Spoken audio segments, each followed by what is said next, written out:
Good morning. So I didn't want to disappoint you today too much. You might be like, okay, firstly, where's Brian? Second thing, where's our picture?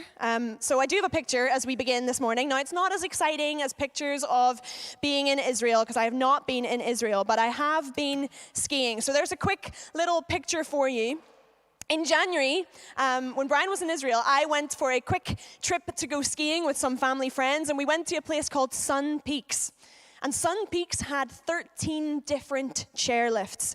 Now, previous to this time at Sun Peaks, I'd only ever skied at a little hill that I'd lived beside for a while, which just had one lift. And it wasn't a chairlift, it was a T-bar lift. And they boasted that it was the longest T-bar in North America, which, if you've used a T-bar lift, you'll know is not really something that your thighs would ever say that you should boast about, because it hurts. You basically put the little thing behind you and squat your whole way up the mountain, and it hurts. But at Sun Peaks, there were 13 chairlifts. And I was skiing with family friends and their kids, and they are like pro skiers. Now, I'm a competent skier, but I am like captain of the caution brigade, okay? I like to ski in that really sweet spot, that little small spot where I'm like going so fast that I feel like a total boss, but also I'm completely safe at all times, okay? It's very important for me to feel safe at all times. Now, one day we were skiing, and Naya, their teenage daughter, thought that the most fun thing we could do would be to go to the top of the mountain, okay? Nothing less than that would be fun on this particular day. So that would require us to take two different chairlifts. You can take away the picture now, it's not that interesting. That would require us to take two different chairlifts. So one that we'd taken before to a certain point in the mountain, and then another one called the Crystal Chairlift, which would take us right to the top of the mountain. And we were like, why not? There's no reason why this wouldn't be a good idea. Let's do it. So we queued up and we got our first chairlift, and we got our ski lift pass scanned, and we got on the chairlift and we went up and we followed the directions to try and find the Crystal Chairlift, and we approached and we were like, wow, there's no queue for the Crystal Chairlift.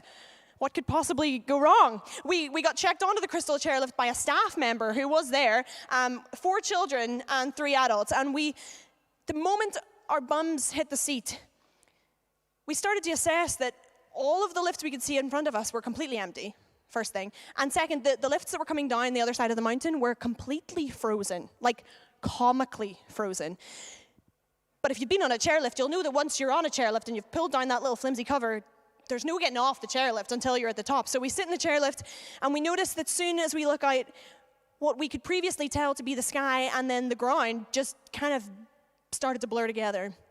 And where once we could sort of see like a few chairlifts ahead of us, then we could just about see the chairlift that was directly ahead of us, and then we could barely see our own hand in front of us. And we sat for a further 12 minutes on the Crystal Chairlift, ascending to the top of the mountain. Now, at the top, by a sheer feat of gravity and chance, we get off the chairlift, and we find that we can see no one, nothing, no maps, no hills. There's no such thing as off-piste because we can't see piste. And we just assess for a second that there's nothing to be found up here, not even an apology from the staff member at the bottom who let us ascend to our certain doom.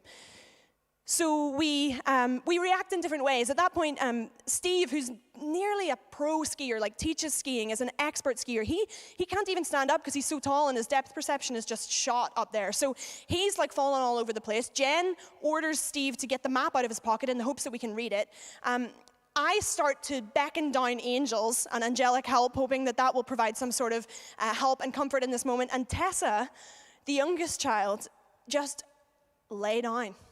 She just lay down in the snow, and she started to shout into the white abyss, "I hate this," just time and time again. And it was very hard to reason with her in that moment, and I remember watching her and thinking, it's funny, you know, I really empathize with her response to this situation, but weirdly, I feel okay. Like I'm kind of able to laugh at this, because as I look around, I see that I have a couple of really good skiers with me. And if I was ever going to be stuck in a mountain, maybe they'd be the sort of people that I'd want to be with in this moment. The only way down a ski hill is to go down a ski hill. And so we did eventually get down, but the only way through it was to keep going. Today, I want to talk about perseverance in the in-between. Because over the past couple of weeks, even as lockdown measures start to lift and things start to change, there have been moments when I have looked out at the fog of my own future and the fog of 2020 as a year, and honestly, I want to lie down and I want to shout, I hate this. We exist as a church, you'll have heard us say maybe in the past, we exist as a church to lay the foundations for long-lasting reawakening. And I believe that God is doing a reawakening work in my heart, in the hearts of many in this year and through everything that's going on. He's waking us up to himself. He's waking us up to injustice. He's waking us up to hope, the hope that we can have in Jesus and Jesus alone. And in response, I believe that the enemy would have us stop and sit down in the snow. I think he'd have us withdraw, hide, fall asleep, give up. We're finding that what started really suddenly is not ending quickly. And as time goes on and new depths of human brokenness, of our own brokenness rise to the surface, we can either confront it or we can ignore it. And I think we have a choice in this season. I have a choice. Do I look at the brokenness of everything around me and know that I'm not in control? And do I stop? Do I sit in the snow and do I hope that the sky will clear before I freeze? Or do I keep going? Even though the snow is deep, even though I don't know where I'm going, even though I can't really see very clearly ahead, even though I might fall down and have to get back up again and again and again, I have a choice to make. We're in the in-between. We're in the in-between between drastic life change and life on the other side, whatever that might look like. But as I've thought about it this week, I've been so reminded that when it comes to the story of the kingdom of God, we live our whole life in this place. So there's got to be things that we can learn right now that are going to apply to our whole lives lived in the in-between, because with Jesus, the kingdom of God came and yet it didn't come fully. It's coming. And it's here and yet it's not here yet completely. And we can see that right now all too obviously. Our prayer every Sunday at pre-service prayer is, God, let your kingdom come. Because we're training our hearts, we're trying to train our hearts to cry out, God, let your will be done on earth as it is in heaven. Yes, fully some future day when Jesus returns, but also now. Let it be now. Break through now. And in the midst of all the thoughts this week, God has been speaking to me about perseverance, about keeping on, no matter what. And there's a passage I want us just to plant our feet in today, and it's from Hebrews. It's one I keep coming back to in the season, and it's actually leading on from where I left off when I did a message at the end of our Reawakening series on living courageously at the start of lockdown, which feels like, in some ways, like a lifetime ago, and in some ways, not very long ago at all. I'm going to read from Hebrews. I'd love you to read along with me, join me in that. It's from chapter 11, verse 29. It says this, by faith the people passed through the Red Sea as on dry land, but when the Egyptians tried to do so, they were drowned. By faith the walls of Jericho fell after the army had marched round them for 7 days. By faith the prostitute Rahab, because she welcomed the spies, was not killed with those who were disobedient. And what more can I say? I don't have time to tell about Gideon, Barak, Samson, and Jephthah, about David and Samuel and the prophets, who through faith conquered kingdoms, administered justice, and gained what was promised, who shut the mouths of lions, quenched the fury of the flames, and escaped the edge of the sword, whose weakness was turned to strength, and who became powerful in battle and routed foreign armies. Women received back their dead, raised to life again.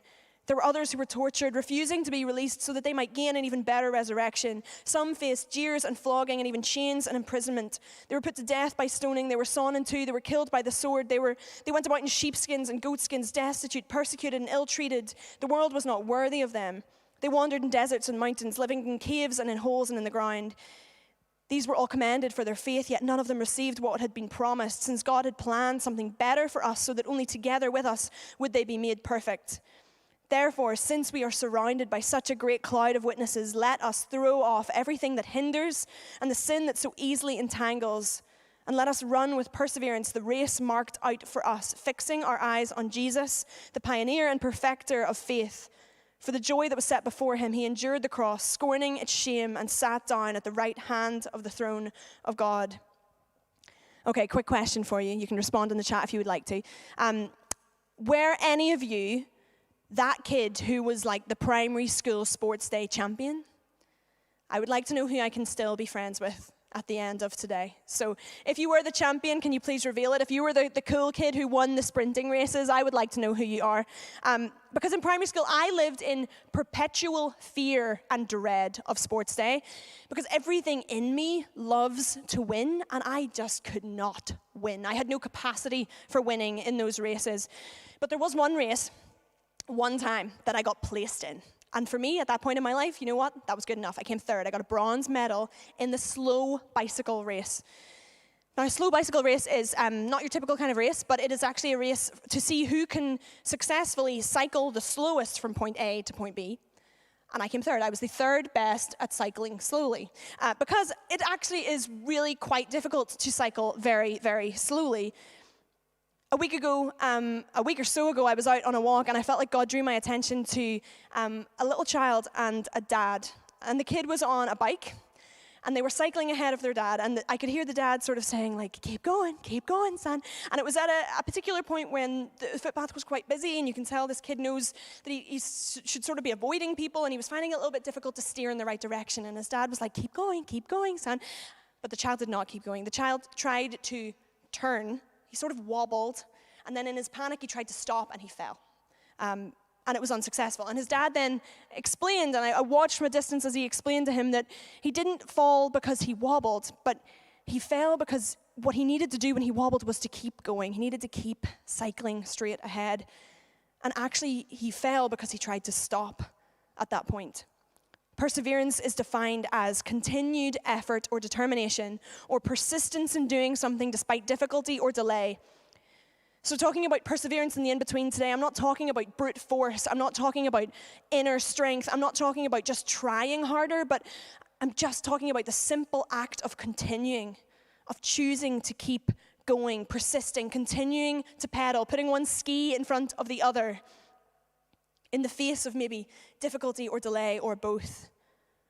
The author of the book of Hebrews delivers this powerful call to perseverance, prefaced by this epic rundown of what happens when God's faithfulness meets the perseverance of his people in prayer and action.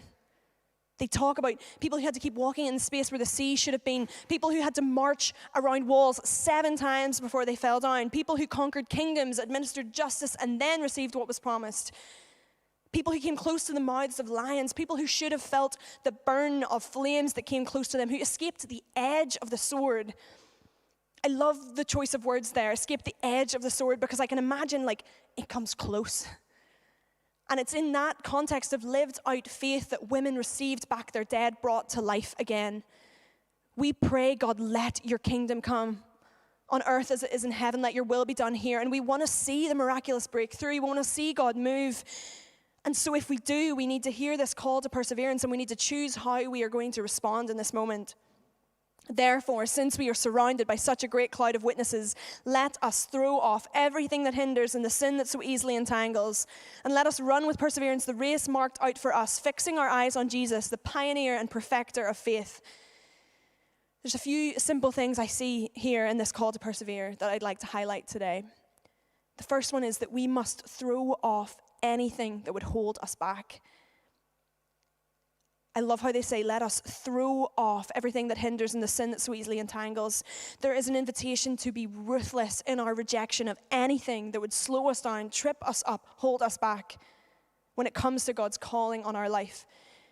The author here names this throwing off of things as a preparation work, the sort of work that you do before you run and while you're running so that you can keep running and go long. I just finished a challenge where I ran every day in May. It was fun. It was challenging, which is exactly what you kind of hope for when you sign up for a challenge. Day 4 of 31 days was hard. I think day 4 was maybe the hardest run that I did. And I remember running on day 4 and thinking, I am only at the start, and I have to run 27 more times. If I'm going to keep going, if I'm going to finish strong, I'm going to have to do some work here. I'm going to have to do something that's going to help me keep running for a long time. So like anyone would, I bought 20 kilograms of Epsom salts off Amazon Prime, and I started to bathe in them every single night. And I can testify that Epsom salts are either incredible because they work, or they are pretty dust that someone is selling on the internet for a high profit because you can't feel them, you can't smell them, they may as well not exist. But that's what I did to try and finish the race, to make sure that I would finish the race. I believe that God is doing soul work in my life right now. I believe that he's doing like deep heart surgery style work among us, where he wants to cut me, he wants to cut you loose from things that would hold you back, things that would stop you from being able to run well and run long. And I want to let him do this deep refining work in me so that I can continue to run and not be held back, not be hindered. if I sleep through this season, if I refuse to be freed by God from the things that would hold me back, then the image that comes to mind for me is when I used to walk my old dog and we'd get to the driveway and he'd be so desperate to run ahead but so blind to the fact that I had him on a leash that he would be like pulling and heaving and literally choking himself. And all the while I was like, Barney, let me set you free. Like, I can do this. This is easy for me. I don't want to sleep through this season if there's things that God wants to release me of. I want to let him do it so I can run unhindered, so that I'm not like a dog on a leash, choking myself. The New Living Translation puts it this way: let us strip off every weight that slows us down, especially the sin that so easily trips us up. I used to read this passage, and the way it uses the word us, I used to read it and allow myself to really generalize and be very vague about it and think, yes, sin is bad, sin trips us up, let's get rid of any sin. But if I actually dare to apply this directly to myself, and I think, what would it look like for me to strip off every weight that holds me down, that holds me back, the sin that so easily trips me up? What is that sin? What is my heart bent towards? What is the stuff that would so easily trip me up specifically? And how can I root that out of my life? How can I throw that off? It's probably different for me than what it is for you. And I think God probably has a work to do in me that will look different to the work that he has to do in you. But I need to pay special attention to what he's doing in my life. I need to let him deal with the sin that would so easily trip me up. In lockdown, we've experienced lots of things that we love that typically have directed our lives have been either stripped away completely or they've been undermined. And some of these things are totally good, and I will welcome them back with open arms when we can again. But there are other things in there that other like unhealthy attachments, or maybe in church what we'd call idols, something that we put first in our lives. Some of those things have been stripped away too, and we have a choice now. Do we leave them in the bin? Do we leave them where they are, or do we bit by bit, phase by phase, pick those things back up and let ourselves be misdirected and slowed down again? Paul writes in 1 Corinthians chapter 7, what I mean, brothers and sisters, is that the time is short. Those who use the things of the world should live as if not engrossed in them. There are things that I was engrossed in that I just don't have the option of being engrossed in anymore. And I want to learn to hold them lightly. I want to learn to let go when I need to. I was reminded this week that a real-life adult man sued Red Bull in 2014 because he'd been drinking Red Bull for 10 years and hadn't got wings yet. I don't want to spend 10 years drinking Red Bull expecting to get wings. If there are things in your life that you have seen in this era are fake gods with fake promises, don't bring them back in. Throw them off. Let it be done. Second thing I see in this invitation to persevere is that we must run in the right direction. Some honest thoughts I've had in the last few months. My life has been interrupted. My life has been put on hold. My life has been derailed. Now, I'm able to take these thoughts captive and I'm able to call them lies, which they are. But the fact that they rise to the surface of my mind and my heart, it tells me something about what I'm running towards at that moment. Because ultimately, my race hasn't changed. I have to face up to the fact that the calling on my life has not changed. The details of my life may have, but my calling hasn't. The author calls it the race marked out for you, or the race God has set before you. Both of those imply to me a certain amount of design and intention in what has been planned and set out for us. A friend of mine made a ridiculous false accusation this week and said something about how treadmills run for you, which is ridiculous and obviously untrue. But it made me think that I think sometimes we live our lives with God as if we just have to keep running and it doesn't matter if we're not going anywhere. You can't run a race on the spot. You certainly won't finish it. You certainly won't win. I think God has set a route before me. And actually anything that's going on in this year has not swerved it. But I can keep running in that race that he's given me. The invitation off the back of Pentecost is to be filled with the Holy Spirit and to be propelled into the mission and ministry of your life with God. And that mission and ministry for you will not have changed. But we, as mini temples where God's presence dwell, we have a responsibility to run where he leads us, to go, to not stop. My prayer life sometimes reveals to me just how attached I am to breakthroughs and finishing lines. I want the bit that it says, and all these things will be added on to you as well, and God will make your path straight. Those are the bits that I want. But the more I think about it, I wonder if God is much more attached to the idea that I would learn the lifelong lesson of trusting in him with all my heart and leaning not on my own understanding. And I have the option to do that right now. Paul viewed finishing the race as specifically completing the task that Jesus had given him to do. There are lots of ways that my calling and your calling align, and we are called to do something all together as Christians that is the same, but at the same time, I think that there are going to be specific things that God is going to ask you to do. There's going to be specific things that God has asked me to do that are set apart for you and I individually. In Colossians, there's a funny wee bit at the end. It's not like laugh out loud funny, but it's kind of like Bible funny, and I really enjoy it. It's just a bit at the end of Colossians where Paul writes, "Tell Archippus, see to it that you complete the ministry you have received in the Lord." I love it because it just kind of comes out of nowhere, and it's like, oi, you, tell him, don't quit. The idea that he had something to complete, a ministry that he'd received from Jesus to complete. I don't want to quit. So there are some things we might even miss about doing church online. And I think one of them is truth typing, which Brian has now irrefutably named truth typing, whether we like it or not, which I think we love so much because it basically allows us to be verbally responsive without being verbally responsive. And I wonder how that'll kind of play out when we're back in the building. But I would love you to truth type right now, to type into the chat, "I will run my race," if you're committed to that, if you want to do that. I will run my race. Do the thing that God has asked you to do. 12 weeks ago, there was a high chance that fear would make us selfish. Now I think there's a chance that fatigue will make us want to withdraw. But you can say today, no, I will not withdraw. I will run my race. I once tried to see how long I could cycle with my eyes closed. Must have been 17, 18. No, I'm kidding. I was 12. I was like, maybe younger than 12. I don't know. My mom can say in the chat. I was young, and I tried to cycle with my eyes closed. I don't know what I was trying to achieve, but it didn't last very long. I hit the lamppost. I bled. It was sore. God is doing a work in our time, and I think the enemy would have us cycle with our eyes closed through this, getting nowhere. We must keep our eyes open. It's the third thing I see in this invitation to persevere is we must keep our eyes open. For some of you, it is entirely right, and it is a God-ordained thing for you that this season would be one of rest. But there's such a difference between Sabbath and spiritual sleepiness, which Brian referred to a couple of weeks ago. We Sabbath. We are told to Sabbath so that we can stay awake to the things of God, not so that we can sleep through them. We need to keep our eyes opened.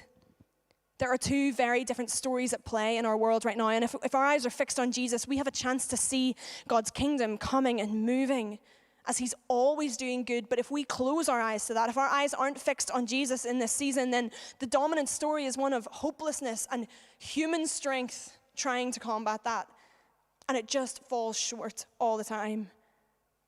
If our eyes are fixed on Jesus, it will impact how we experience this year.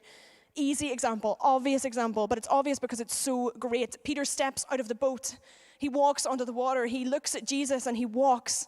He looks to the wind and he's afraid and he starts to sink. It means something to fix our eyes. It implies to me a certain amount of effort and determination. And in the in-between moments in our lives, I think it's the difference between me passively sitting this one out or actively waiting on God, like the sort of active waiting that the psalmist describes in Psalm 130 when they say, "I wait for the Lord, my whole being waits, and in his word I put my hope." I wait for the Lord more than watchmen wait for the morning. I want to wait that way. I want to actively wait on God because it sets me up to see and notice the light breaking through. It sets me to live in holy anticipation of when his kingdom is going to break through, anticipating breakthrough at any time because it could come at any time. How do we keep our eyes open?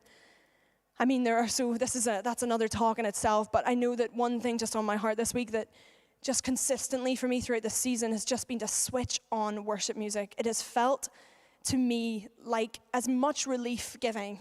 That's an awful sentence. It has brought as much relief to me as if Jesus literally did reach out and pull me up out of the water when I feel like I'm sinking, just to change the atmosphere, just to enter into a space where I'm going to worship, because worship for me, it triggers my history with God and points me towards what he might do in the future quickly and easily. Maybe it's something different for you, but We need to fix our eyes on him. Why do that? Why keep going? Why persevere? I think if we do, we will find that we have enough. The enemy wants to tell us that this is impossible, that this is overwhelming, that it's impossible, that we can't get through it. But in Exodus chapter 16, we catch up with the Israelite people just when they've run out of Egypt's resources. And in their wilderness moment, God, through what he gives them out of his goodness, awakens them to himself every single day, daily. He awakens them to what he's done. It says, in the evening you'll know that it was the Lord who brought you out of Egypt and who he is to them. In the morning you'll be filled with bread, then you'll know that I am the Lord your God. He tells them they will see the glory of the Lord, which they do through like fire that leads them and through water that comes out of a rock, but they also, and maybe mostly, see it through the daily gift of enough in the wilderness. God will give us enough. We will find enough, and he will give in line with his best imagining of our flourishing, whatever that looks like, whatever that requires, even if for you and I, sometimes it doesn't seem to make sense. When the Amalekites attack in Exodus chapter 17, Moses sends Joshua to fight with an army, and he goes up onto the top of the mountain to raise his hands in the air to intercede and pray. And in an iconic image, we're told, as long as Moses held up his hands, the Israelites were winning. But whenever he lowered his hands, the Amalekites were winning. When Moses' hands grew tired, they took a stone and put it under him, and he sat on it. Aaron and Hur held his hands up, one on one side, one on the other, so that his hands remained steady till sunset. Finally, for us to persevere, I think we need to commit to community. Who are your people? Who are the people on your right and your left who, when they notice that your arms are tired, are going to hold them up for you? Can you imagine them? Can you picture them right now, who your people are? Maybe you can. But if you can't, we want to help you find those people so that you can commit to community. We don't need to do this on our own. In fact, we can't do it on our own. You're going to have people who are going to hold your arms up, and you're going to be that person to someone else in this moment. You're going to have an opportunity. You're going to have plenty to see that someone is tired and to hold their arms up so that they can keep going in their God-given destiny. Or someone will do it for you so that you can keep going in your God-given destiny. To conclude, Brian said last week that the only way the church stops is if we stop. This isn't a do more kind of message. This is just a keep going message. I heard someone called Julian Adams this week say that we are ankle deep in the rising tide of spiritual awakening. I love that because I can imagine it and I can feel it, and I think you can too, that something is happening, that a fire has been lit. God is lighting fires in us. He's lighting fires in our city, in our land, in our world, of calling people back to himself, but we're ankle deep. And we've got to keep going into the deeper, into the more, believing that it's there. Now, if I learned anything from teaching years of fire and food skill at a summer camp, it's that you've got a choice when you've got a small fire. Do you put it out, wait for things to dry, hope that you can start again, or do you get down close to the fire? Do you get on your knees and blow on that fire? Willing to let your face get a little dirty, willing that you might inhale some smoke, but desperate to fan it into flame that it might grow. There's a fire starting, and I want to get on my knees. I want to fan it into flame. I want to keep going. A revivalist called Gypsy Smith famously said that the secret to revival is to find a piece of chalk, go into your room, shut the door, draw a circle on the floor with a piece of chalk, sit in it, and pray and ask God to start a revival right there. It's a simple challenge today, but the challenge is to say, God, start with me. Maybe type that into the chat right now, God, start with me. If that's your prayer, if that's where your heart is at, if you want to stand with me and say, God, start with me, then and type it in. But your challenge today, your first challenge is to go into your room, close the door. If you rent your flat, don't draw a circle in chalk. But if you don't, you know what? Go for it. Do whatever you want to do. Put on some worship music if it helps, but kneel if you're able. Humble yourself before God and just say, God, start with me. Awaken my soul. Acknowledge that he is lighting a little fire in you, and you have a choice right now to just let it fizzle out, put it out actively, or to fan it into flame and ask him to blow on that, to breathe life into that. Second challenge is to check in on your friends. Check in on the people around you and hold their arms up if you need to hold their arms up. In that passage, I don't want to read into it too much, but for Moses, they see that his arms are flagging, and that actually when his arms are down, the Israelites are losing, and they lift his arms up. Don't wait for your friend to call you and say, my arms are tired and I need you. Look, check in on your friends, lift them up if they need lifted up. Ask questions like, what is God teaching you in this season? Are you encouraged? Are you discouraged? How can I pray for you? Step in. Don't wait to be invited. Step in and ask those questions.